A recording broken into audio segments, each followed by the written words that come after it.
Entonces seguimos con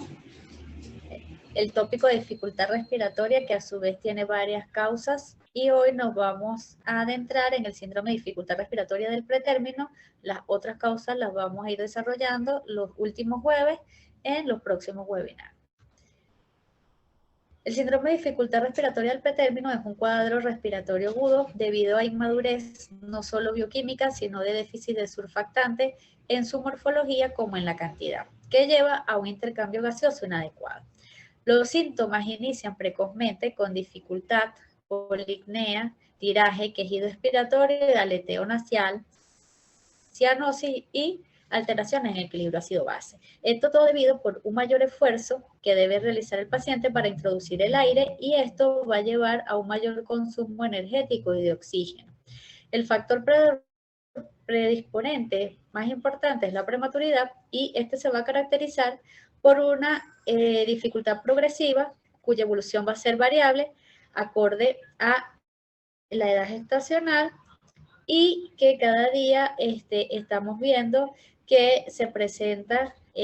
con menos intensidad y se observa menos las imágenes de vidrio esmerilado desde que se está administrando el esteroide antenatal. Entonces, el tratamiento con surfactante exógeno va a modificar la evolución, pero lo estamos utilizando cada vez menos por el uso del esteroide antenatal, que no solamente va a mejorar la incidencia del SDR, sino que va a mejorar la mortalidad, la hemorragia intraventricular y la enterocolitis necrotizante. Este afecta al 70% de los prematuros menores de 34 semanas, y el 90% de todos los recién nacidos de 24 semanas van a desarrollar el SDR. El 80% de los que tienen 28 semanas también la van a presentar, y de todos estos el 18% van a tener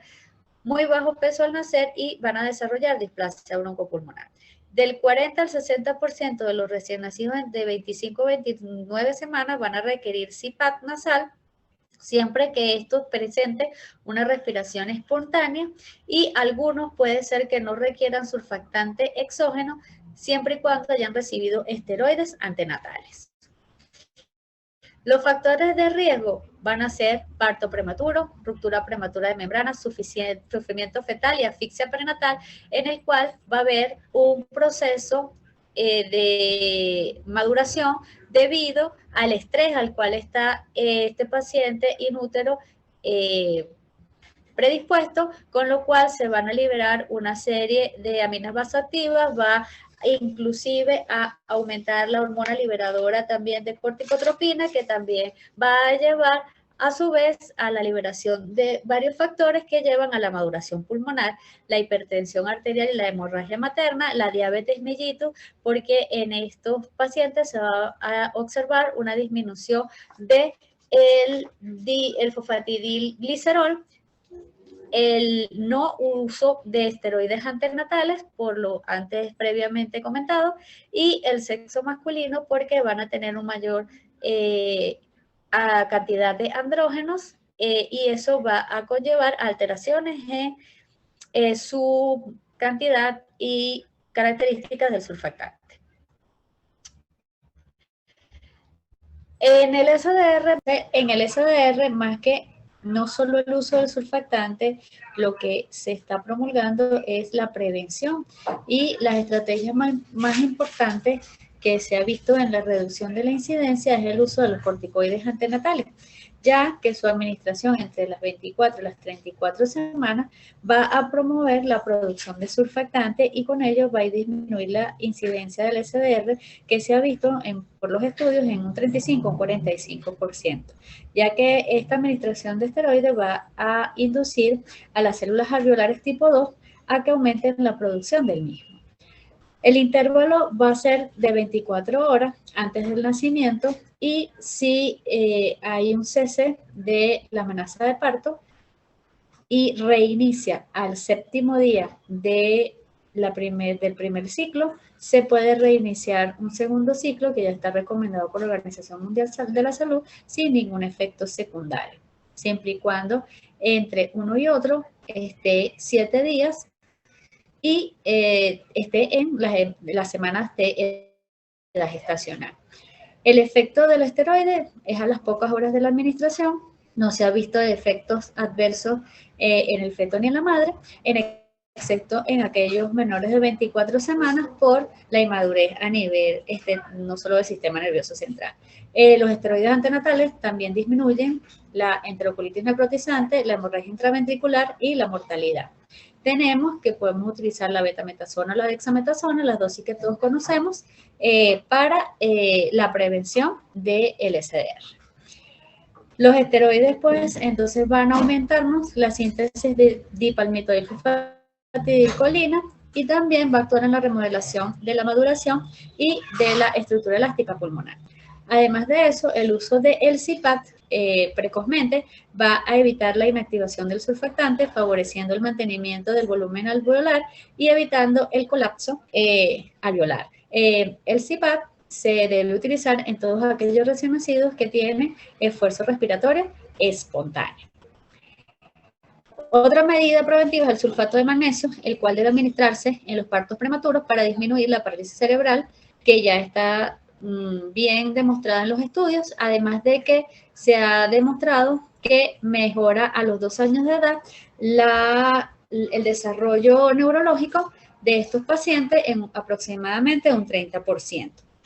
Asociado a ello, se ha visto que esa disminución en la alteración del neurodesarrollo se ve en 70% más frecuente en aquellos niños menores de 28 semanas y 40 veces más frecuente entre los de 28 a 32 semanas, y que con el uso de esta medida van a disminuirse las disfunciones motoras severas a los 2 años de edad en todos aquellos recién nacidos menores de 32 semanas.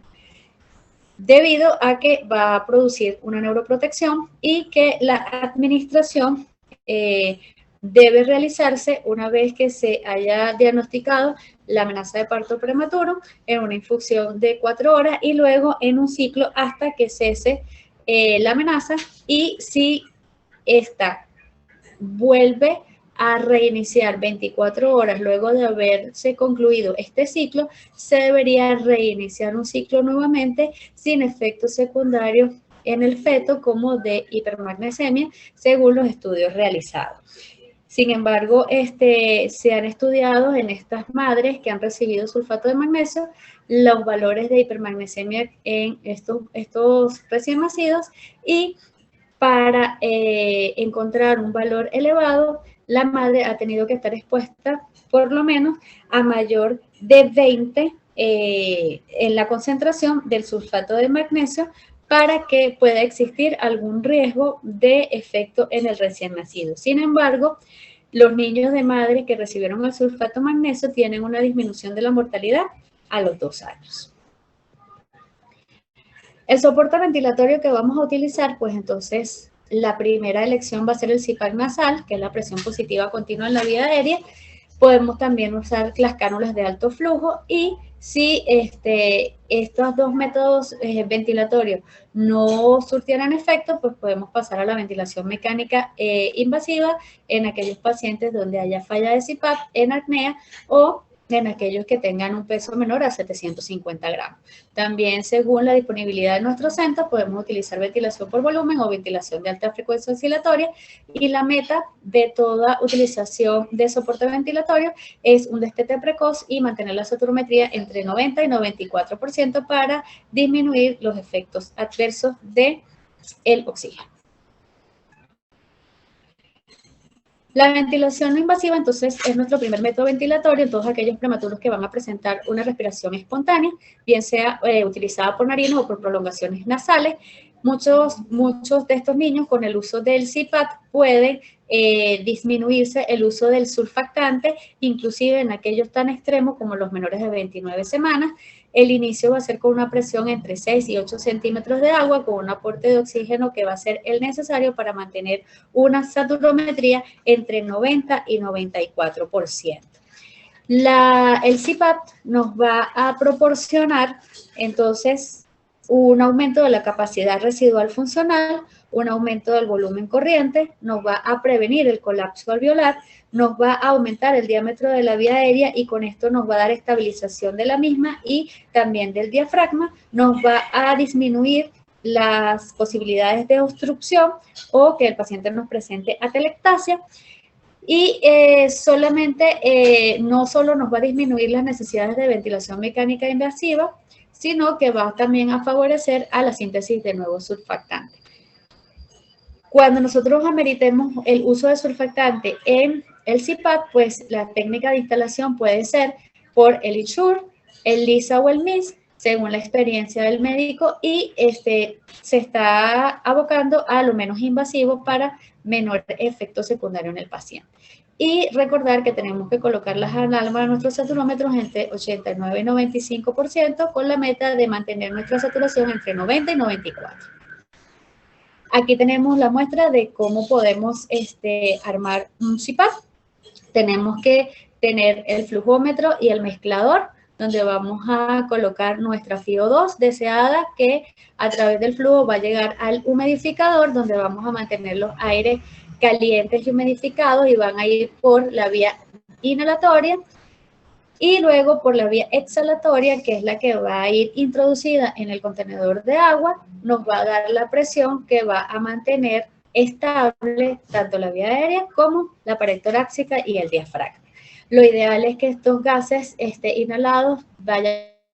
a una temperatura adecuada y humidificado para disminuir las alteraciones a nivel de las fosas nasales y del epitelio. A su vez, acá tenemos,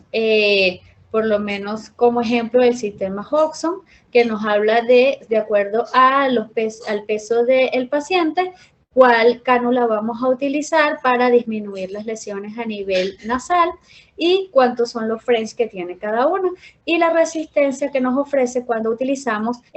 5 litros por minuto. Cuando no tenemos mezclador, pues podemos utilizar el vaso humidificador, donde podemos regular el aporte de oxígeno que le vamos a dar a nuestros pacientes. Recordar que debemos de proteger las fosas nasales para disminuir la lesión en el tabique nasal. Estas son prolongaciones también, las prolongaciones nasales, y estos son los protectores que se le pueden colocar a las cánulas nasales. Bueno, aquí lo mismo, un sistema de CPAP burbuja, recordarnos que como el CPAP burbuja nos puede llevar también a complicaciones que posteriormente las vamos a evaluar, pues tenemos que estar en un sitio donde tenga una unidad de terapia o por lo menos disponer rápidamente para trasladar al paciente si llegase a presentar una complicación como escape aéreo o que es la más importante, o alteraciones a nivel abdominal, o si se complica con una sepsis o una neumonía que ya no responda a este método ventilatorio. Acá está cómo tenemos que manejar los flujos en las cánulas de alto flujo de acuerdo al peso y de acuerdo a la clínica del paciente, pues vamos a darle un flujo inicial que según la frecuencia respiratoria, el trabajo respiratorio, podemos ir aumentando de 1 a 2 litros por minuto cada 15 o 20 minutos hasta que el paciente se estabilice y posterior a que el paciente esté estabilizado, unas 24 o 48 horas, según nuestros criterios, podemos ir bajando el mismo para después proceder al destete cuando el flujo sea igual al peso o en los mayores de 1,5 kg esté por debajo de 2 litros por minuto. Ahora, ¿cuándo vamos a hablar de una falla del CPAP? Bueno, en aquellos pacientes con peso extremadamente bajo, porque bueno, realmente en lo que pese menos de 750 gramos, pues no hay estudios que avalen el uso en vista de que estos pacientes no tienen suficiente esfuerzo respiratorio como para mantenerse estabilizados con el mismo. Cuando se incrementa el trabajo respiratorio, si la presión utilizada es mayor de 9 centímetros de agua, que presente desaturación o no presente estabilidad respiratoria. Si el paciente presenta septicemia o si hay como complicación una neumonía. Está contraindicado en las alteraciones craneofaciales, como por ejemplo la atresia de Coana, en la hernia diafragmática y en la atresia esofágica que presente fístula. ¿Cuáles son estas complicaciones que nos puede dar el CPAP y a las cuales tenemos que estar pendientes? Las lesiones del nasal, bien sea porque utilicemos el número inadecuado o estén mal introducidas o estén muy a presión y haya cambio de la coloración en la cavidad nasal, la cual tiene 3 grados. En una etapa 1 va a haber solamente un eritema y un escaldado de la piel. En la etapa 2 van a haber úlceras superficiales y erosión, y en la etapa 3 va a haber necrosis con pérdida del espesor de la piel y puede haber desviación del tabique nasal. Aquí tenemos los tamaños para elegir la adecuada según el peso del paciente y así tratar de disminuir esta complicación. Las otras complicaciones que podemos ver son el escape aéreo, bien sea por barotrauma o por volutrauma, el síndrome de abdomen de CPAP, donde simplemente colocando una sonda de un calibre adecuado podemos obtener el vaciamiento del aire y mejorar esta presentación. Asociado a eso, podemos ver también disminución del retorno venoso y esto nos puede conllevar a una disminución del gasto cardíaco, obstrucciones nasales y pues recordarnos que el CPAP adecuado va a ser aquel que sea fácil de utilizar, fácil de remover para poder limpiar la cavidad nasal, que sea liviano, que sea seguro, que nos proporcione una baja resistencia en el flujo de gas y con todo esto pues nos va a disminuir pues las complicaciones a nivel de piel y en fosas nasales. Una vez entonces utilizaba las medidas preventivas para mantener el surfactante endógeno, pues si este paciente no lo podemos compensar, pues entonces tenemos el surfactante exógeno, que va a ser una mezcla de lípidos y proteínas, que va a ser sintetizado por los neumocitos tipo 2, que se van a almacenar en los cuerpos laminales y que van a ser secretados por los alveolos, cuya función es disminuir la tensión superficial de los alveolos y evitar las atelectasias. Hay su composición es variada, tiene 80% de fosfolípidos, 12% de proteínas, pueden tener algún 8% de lípidos neutros, además de factores hormonales y de otras sustancias que también ayudan o favorecen a su formación. Además de esto, el surfactante nos va a estabilizar la pared alveolar y a su vez también actúa para producir nuevos surfactantes y evitar el colapso. ¿Cuándo vamos a indicar el surfactante? Bueno, lo vamos a indicar en todo aquel prematuro que amerita intubación, en todos aquellos prematuros extremos que no recibieron esteroides antenatales, en todos aquellos prematuros con dificultad respiratoria que no mejoran con el CPAP o que ameritan una FIO2 mayor al 0,30%, en todos aquellos recién nacidos que ya tengamos como diagnóstico una SDR o que progresa a severo, tiene indicación de surfactante pulmonar. Hay diferentes surfactantes, todos los conocemos, depende del que nos llega a nuestro centro. Tenemos que saber cuál es la cantidad de fosfolípido que tiene por ml, cuál es la cantidad de ml que trae la ampolla, para saber cuál es más efectivo de acuerdo al peso del paciente por la cantidad de volumen. Entonces, la dosis de surfactante, pues ya todos la conocemos. Realmente los últimos estudios se han abocado a dar dosis de inicio a 200 miligramos por kilo para tratar de evitar una segunda dosis, y esto se puede realizar, por ejemplo, solo con Alporactán, debido a que tiene una mayor cantidad de fosfolípidos en una menor concentración. Por lo tanto, el volumen total que se va a instalar en el pulmón va a ser pequeño y por lo tanto no va a tener efectos secundarios, o se puede calcular a 5 ml por kilo, y todo esto es para disminuir el fracaso del INSURE y que el paciente no tenga que llegar a una ventilación invasiva. Si no contamos con entonces la dosis, como sabemos, es a 100 miligramos por kilo, que uno de los más estudiados es el Veractán, pero sin embargo, como tenemos que instalar volúmenes grandes de surfactantes, pues tenemos como efecto secundario que podemos evidenciar reflujo del mismo por el tubo endotraqueal o por la sonda, o lo podemos calcular a 4 ml por kilo. Si se necesita repetir el surfactante porque no podamos bajar los parámetros ventilatorios o porque el paciente, según la clínica, no presente una mejoría evidente, pues podemos repetir entre las 6 y 12 horas según la clínica y, como le dije, según los parámetros. La técnica de administración va a ser la que mejor nosotros manejemos. Lo que se evoca actualmente es que sea la menos invasiva. Podemos usar la LISA o la MIS o la Ensure,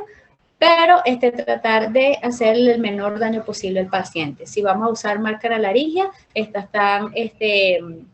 abocadas entre los 29 y las 35 semanas con un nivel de evidencia 2B y que va a depender de la experiencia del médico. Además de eso, también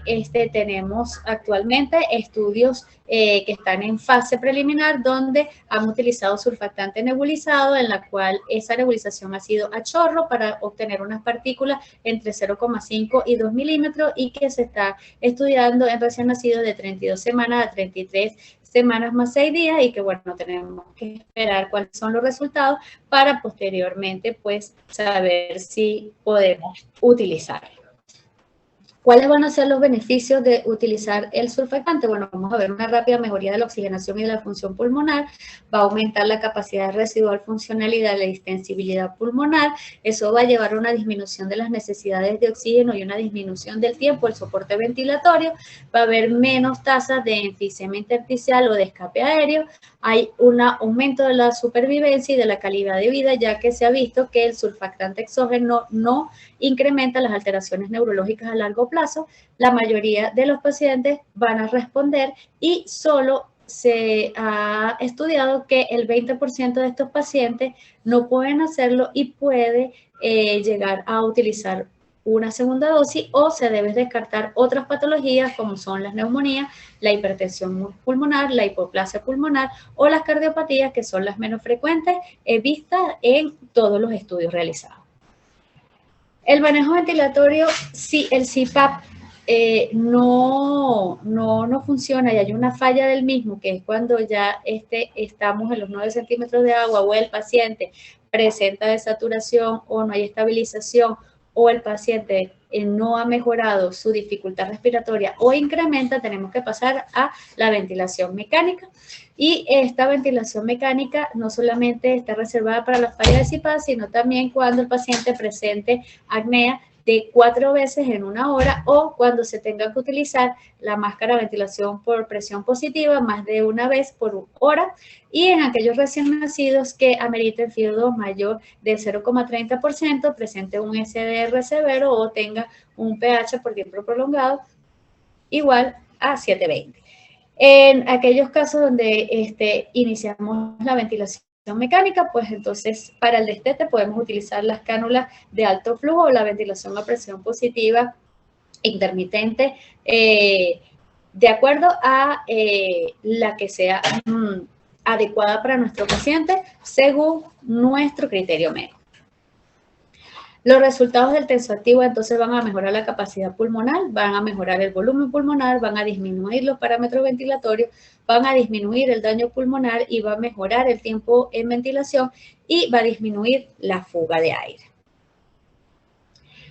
El surfactante lo podemos utilizar en otras patologías, como es en el síndrome de aspiración meconial, ya que en se puede presentar una inhibición del mismo y puede también ir asociado a una neumonitis que en ese caso pues también lleva a consumo del surfactante. En las neumonías por el consumo del mismo y por lo tanto va a haber un déficit de él. En la hemorragia pulmonar porque las secreciones van a inactivar el surfactante y va a haber consumo más acelerado del mismo. Y en la hipertensión pulmonar persistente del recién nacido cuando esté con compromiso del parénquima pulmonar. Las complicaciones del uso del surfactante sintético entonces van a ser obstrucción transitoria de la vía aérea cuando se utilizan volúmenes pulmonares, volúmenes del surfactante grandes, bradicardia, desaturación, reflujo del contenido por el sitio de la administración y alteraciones en el flujo sanguíneo cerebral que han sido descritas. Lo nuevo que se sabe acerca del surfactante, pues bueno, que si se utilizan los esteroides postnatales a su par, pues se puede mejorar la inflamación pulmonar y permitir la extubación y reducir la displasia broncopulmonar y que actualmente está en periodo de estudio el uso de esteroides inhalados junto con el surfactante y bueno, tendremos que esperar cuáles van a ser los resultados para saber si vamos a hacer próximo uso de esta estrategia. Como conclusiones, pues podemos decir que seguimos